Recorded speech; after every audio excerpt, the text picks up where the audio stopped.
Turqia ka zbuluar publikisht për herë të parë raketën e saj balistike ndërkontinentale Yildirim të martën në ekspozitën e mbrojtjes SAA 2026 në Stamboll, duke theksuar një hap të madh përpara në kapacitetet e saj të goditjes me errezet e gjatë. E zhvilluar nga Qendra e Kërkimit dhe Zhvillimit e Ministrisë së Mbrojtjes Kombëtare, raketa është e aftë arri shpejtësi deri në Mach 25 dhe ka një errezë të raportuar prej 6000 kilometrash. Sistemi Yildirim përdor si karburant tetroksid azotit të lëngshëm dhe fuqizohet nga 4 motor raketor, duke vendosur atë ndër platformat më të avancuara raketore të zhvilluara deri më sot nga Ankaraja.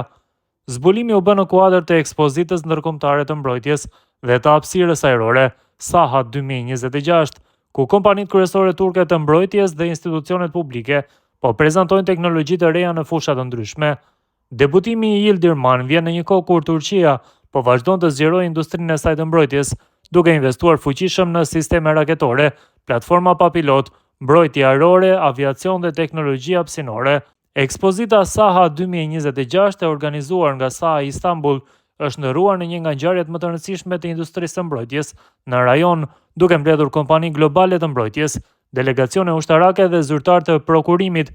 Kjo ekspozitë nënvizon ambicien e Ankaras për të forcuar kapacitetet vendore, duke rritur njëkohësisht eksportet dhe pavarësinë teknologjike në sektorët kritik të mbrojtjes.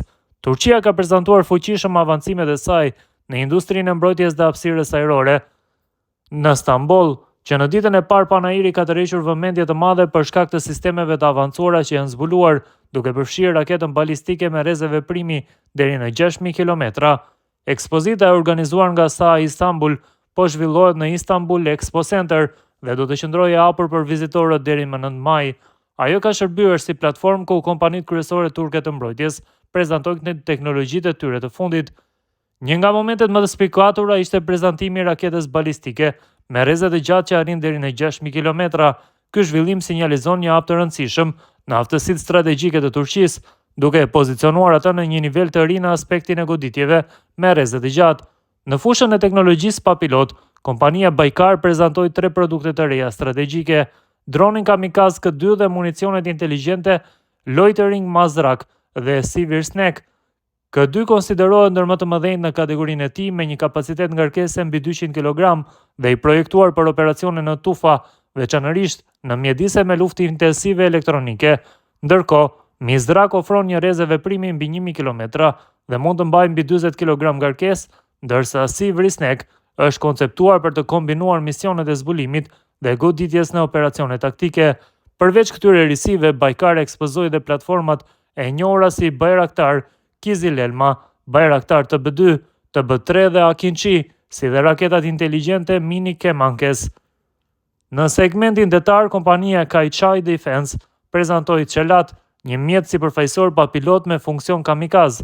Ky sistem mund të arrijë shpejtësi deri në 50 nyje, ka një errezë prej 450 miljesh detare dhe mund të mbajë një ngarkesë prej 500 kg, duke bërë atë të përshtatshëm për misione të sigurisë detare. Giganti tjetër i mbrojtjes, Aselsan, prezantoi 2 sisteme të reja, Kiliç dhe Tufan. Kiliç është mjeti i parë në ujor autonom kamikaz i Turqisë, i projektuar për të zbuluar dhe shkatruar objektiva detare me zbulueshmëri të ulët.